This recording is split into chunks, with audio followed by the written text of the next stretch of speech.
সবাইকে জানাই শুভ মহাষষ্ঠী। তো আজকে আমরা চলে গেছিলাম ষষ্ঠীতে ঠাকুর দেখতে। তো আজকে ফার্স্টে দেখা শুরু করেছি আমরা স্টেশনের কাছে ঠাকুর দিয়ে।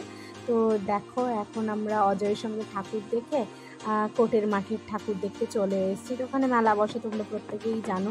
তো তোমরা মাকে একটু দর্শন করে নাও। তারপর দেখো আমরা একটু ফটো তুলে নিচ্ছিলাম আর আমরা ভিডিও করছিলাম, এখানে দাঁড়িয়ে দাঁড়িয়ে আনন্দ করছিলাম।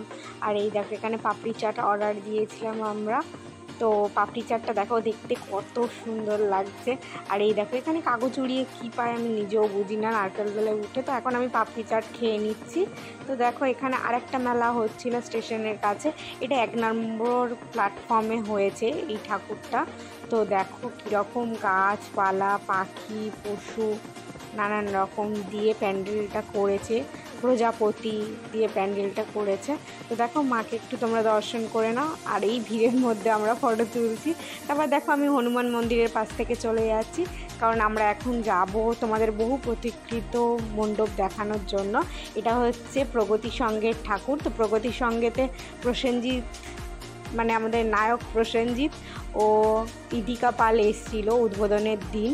তো দেখো এখানে কত সুন্দর প্যান্ডেলটা করেছে। আর ভেতরে দেখো কি সুন্দরভাবে সাজিয়েছে। আমার তো দেখে মনে হলো এটা কুমোরটুলিতে যেরকমভাবে মানুষজন থাকে, যেভাবে মাটির মূর্তি তৈরি করে মায়ের, সেটাই দেখানো হলো এখানে। তো তোমরা মানে যেটা বুঝতে পারবে সেটা অবশ্যই জানাবে কমেন্ট করে যে ও কী থিম হয়েছিল। তো দেখে নাও, এখানে মাকে দর্শন করো। তো এখানে গিয়ে পুরো ঘেমে গিয়েছিলাম। তারপর দেখো আমরা খেতে চলে এসেছি একটু।